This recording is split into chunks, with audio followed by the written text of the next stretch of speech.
Hello, everyone, and welcome to the weekly energy update for the week of March 3rd, 2024. That's 3/3/24. I'm Renee Spears, a spirit guide channeler and spiritual mentor. I'm coming to you from beautiful Bozeman, Montana. Every Sunday, I share the energy for the week ahead, and I also infuse the show with some positive vibes, so you get a little positive energy boost just for listening. Yes, March is the third month of the year, but in numerology, it's an 11 universal month. As we know, 11 is a master number. It's a big deal and is associated with intuition and spiritual enlightenment. An 11 month is a time of spiritual growth when our intuition is heightened and we're more attuned to our inner wisdom. It's a powerful month for personal and spiritual development, which of course is perfect for the astrology of March.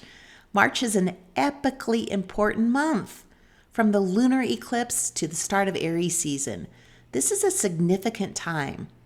There's a lot of transitional energy this month, which results in some deep energetic shifts. So no matter how much February may have shaken things up, we don't have the luxury of resting.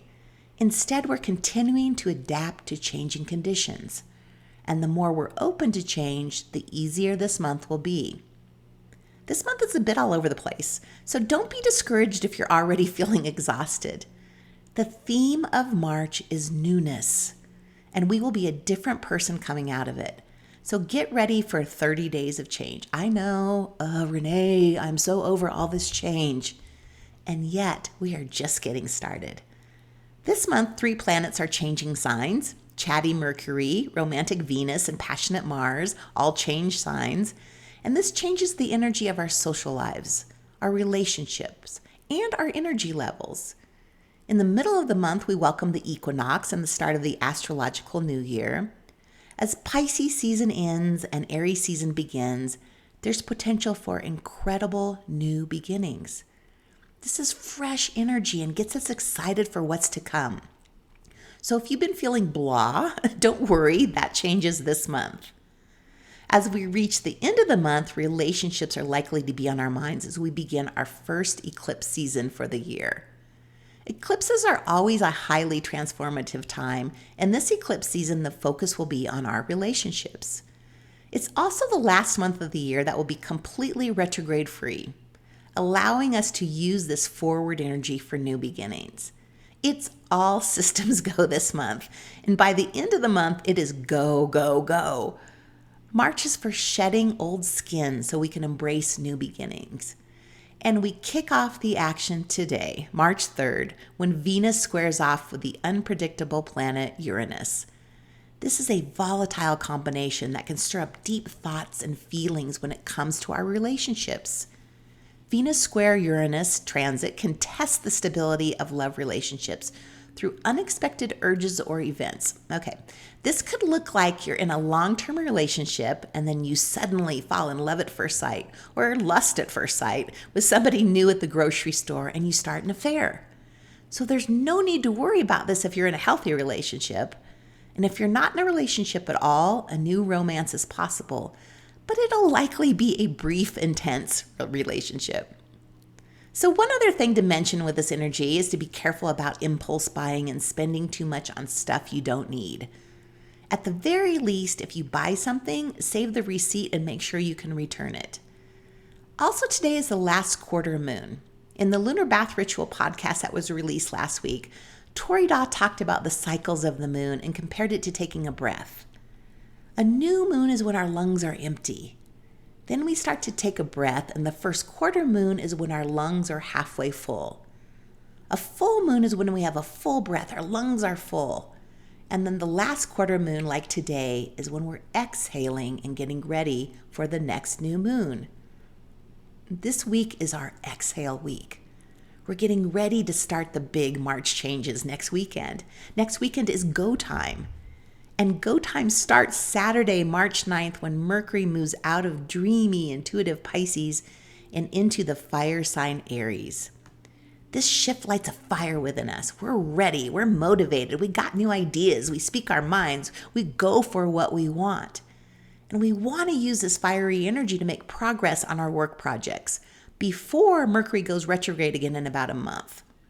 So if there are projects you need to start, conversations you need to have, or loose ends you'd like to tie up, this is the time to do it while all the planets are direct and before Mercury goes retrograde. And then on Sunday, March 10th, there's a new moon in Pisces, which is when we start a brand new fresh cycle. This is a lovely, dreamy, romantic new moon. And this is one of the most powerful new moons we have all year for visualizing and manifesting. And it gives us a gentle push forward, like our parents dropping us off on the first day of kindergarten.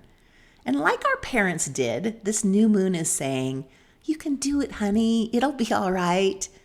It may be scary, but we gotta move forward. So we'll talk all about the new moon next Sunday, and also daylight saving time starts that day too. So this is the exhale week. This is the week before we start kindergarten and our whole lives shift. This is the week before go time, the week before everything starts to change. So I plan to appreciate the crap out of my life this week. I want to enter all these big life changes with the highest vibing energy possible. And of course, appreciation and gratitude are the ways to do that. And since we don't know what's going to change, I want to enjoy and appreciate this chapter of my life while I can, while I'm in it, not after it's over. So exhale. Take some downtime. Appreciate how wonderful your life is, and then start to get excited about all the fabulous things coming. And that's it for the week. I really want to thank everyone who attended my How to Talk to Your Spirit Guides class yesterday. It was so much fun, and I think people were surprised at how connected that they already are. Also, all my spiritual retreats had been booked this year, but someone's schedule changed, and she's now coming next year. So there's an open spot in the early part of summer.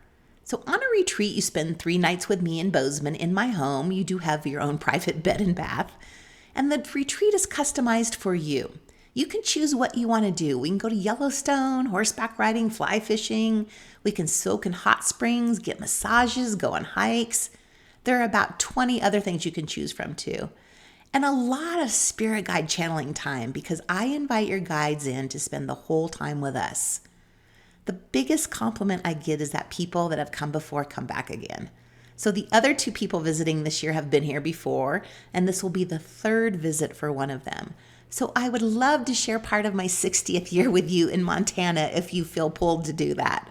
So there's a link in the show notes if you'd like to learn more about the retreats, and you can always go to my website, Abundology.com. And as always, thank you for listening, liking, subscribing, and sharing the podcast with a friend. Exhale. Appreciate, and I'll talk to you again next week.